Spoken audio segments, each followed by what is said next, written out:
Sininoksing yamna kari hage dang nokhang yamna nungai habidi sininoksing gaina video se yengbi badagi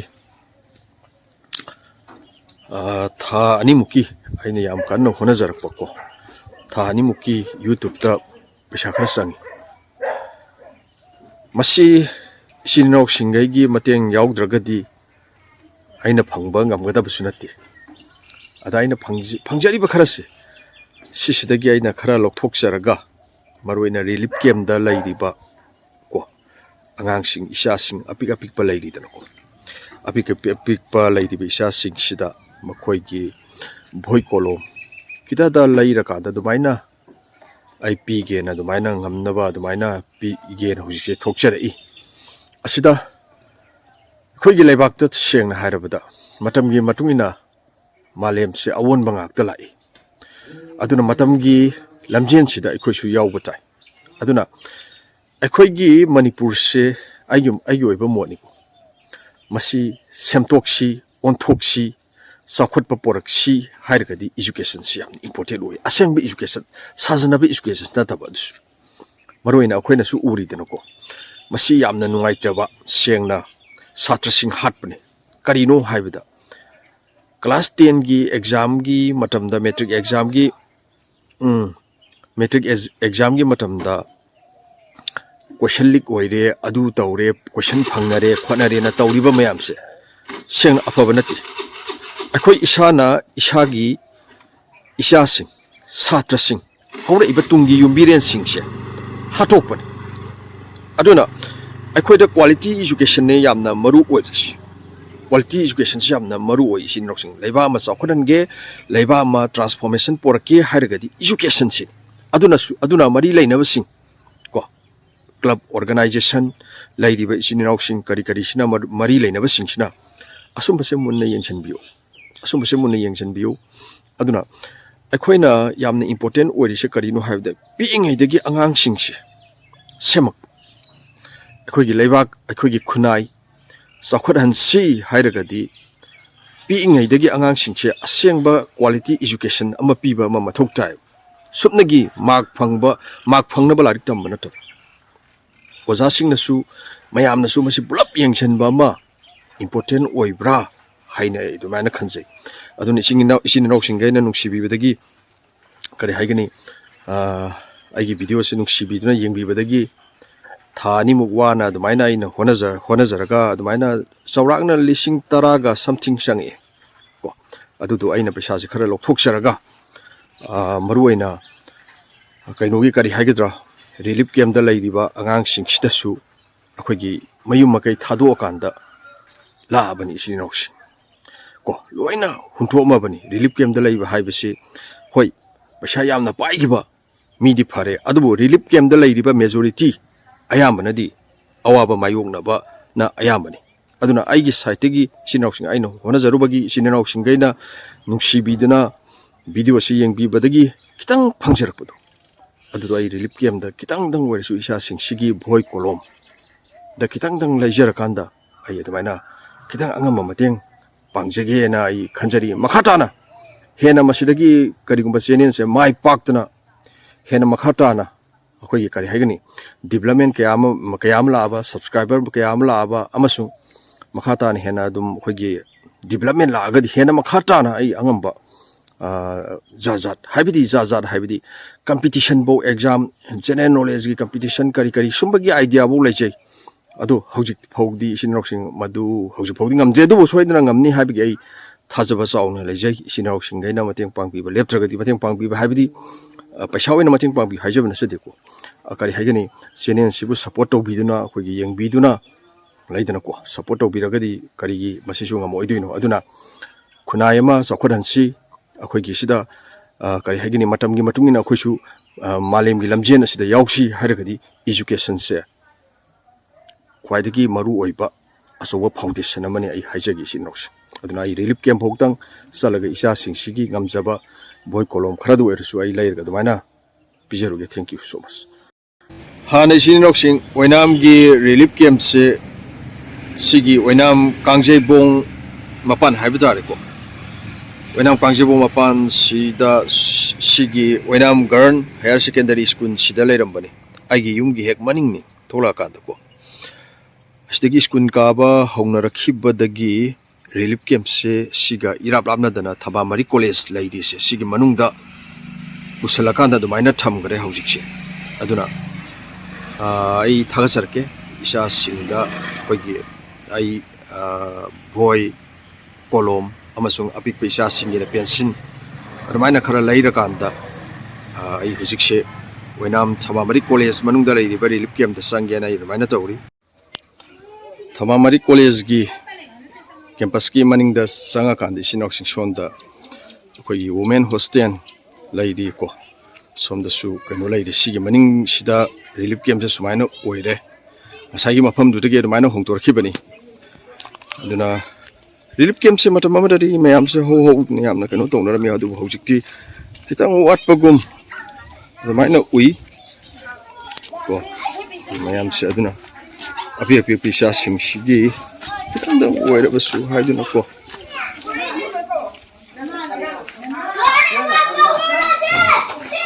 adu hai sani se sing mayam se Kon sadana pi ga yonjar ka da sentan bagi kainoma sumana silbi basim diamna kanai haina ye khanjai aigi moto ko adra api pisang sin nusidre ngori le yum kai loina thado makanda relief camp da lai ribani tawrise aduna ha khangde khalura ba suyamna lan haibisina mioi beda kyam awa ba pige haibise khunsu hangedana ko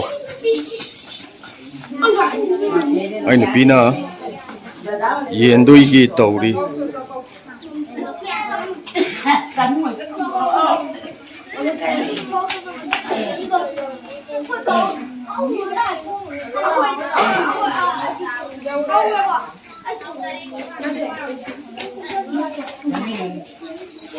angamba khara isha sing sigi khalaga kasaba haibiduni ko sinroksi Isha Singh Shigi Khallaga, api Isha Singh Shi, Makoigi, Tungi Yumbireni, Isha Singh Shi Dream, Makoigi Khallakandani.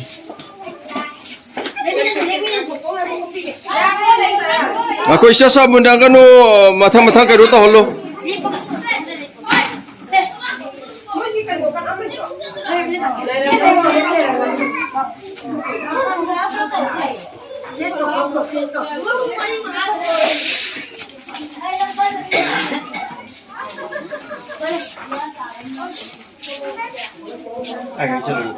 Nah, kalau relief camp di boy kolom kita angang higi kita cut kiana live jan.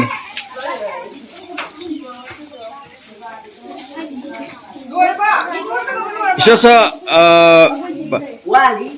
among laura gadi ani raksuna laura nuko. Ama babdang pyro mayam gi kona na baha. Yare na piro ya. Kesu kai bilai.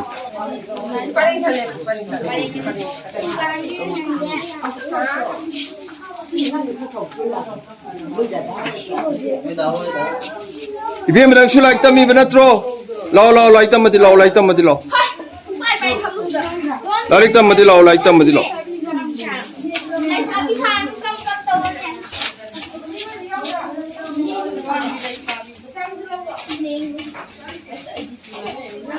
Apik ba ngang itu na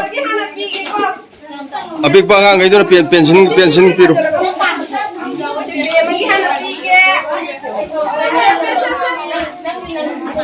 Apik ba ngang itu na pension ka kano ka piru. Pension na piru.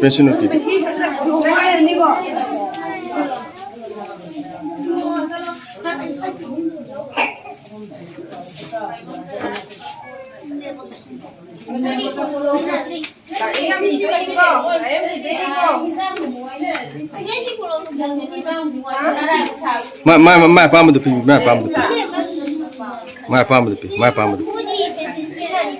Sinok sing amakanda masang idana hena ai isha sing sigi khallaga masang dana hena damaina ai gi site ge damaina katpa isha sing sigi kitang dong wais ko ai damaina pijaba ngam na bai wana jagi hena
Katam mathang pora gi sas. Katar ga irazar ga mathang ya hola gi ko. Mathang ya hola.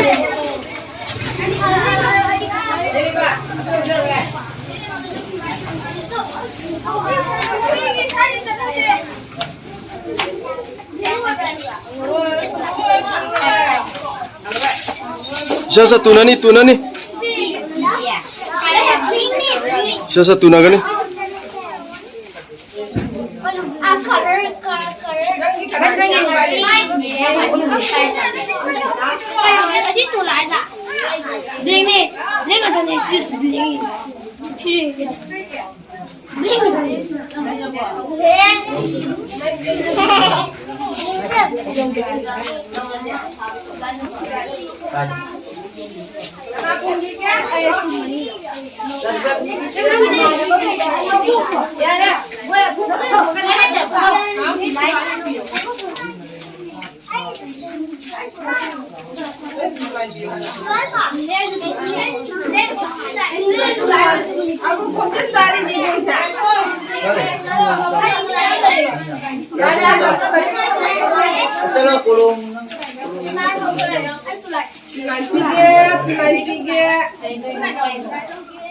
He, Poland yaudra bo. He, abing pisang ay sige kalap. Ayo hatu ek tau bisi tau.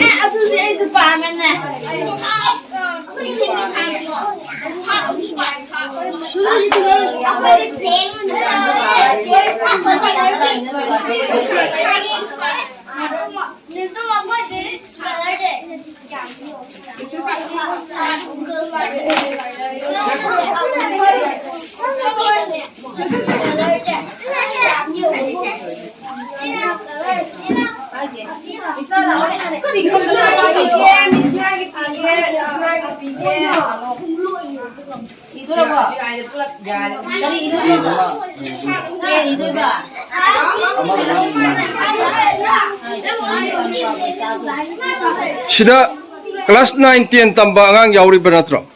Kaya angang kaya yauri pun. Ha. 9 angang kaya pun yauri. Kelas I9 ki sang sai sida. Ya ma boarding da lagi hari tu sih. Maru ina boarding da lagi taba 9 10 sai tam.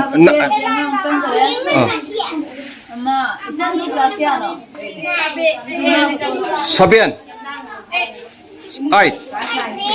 sa kaino ne, sabian, kaino ne, boy do, sumai do, kelas sabian ay ki angang do.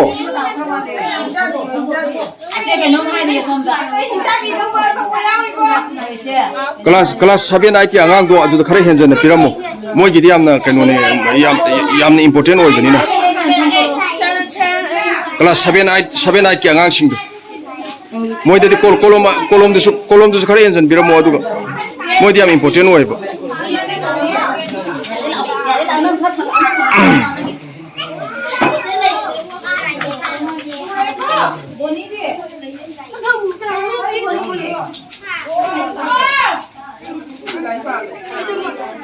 너는 클래스 क्या नु 있었어? 너희 클래스 क्या 너?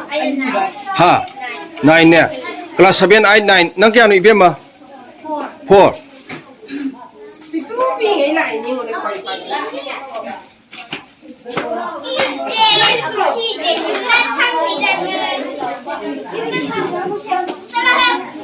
Atay kana pigadaba angangsing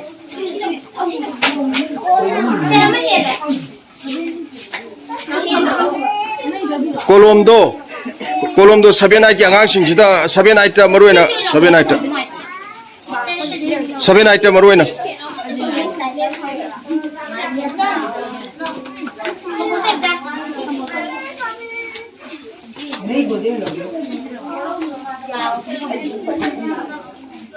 Hãy subscribe cho kênh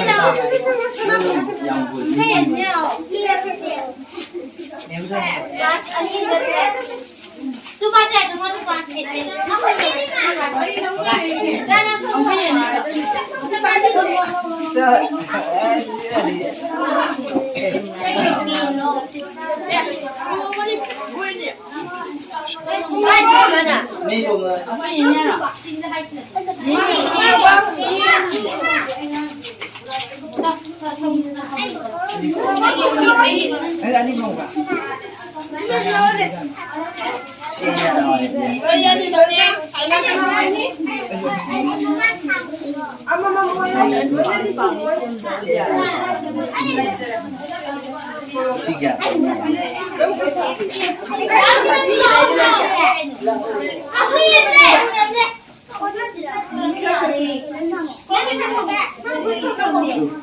Gõ để không bỏ lỡ những video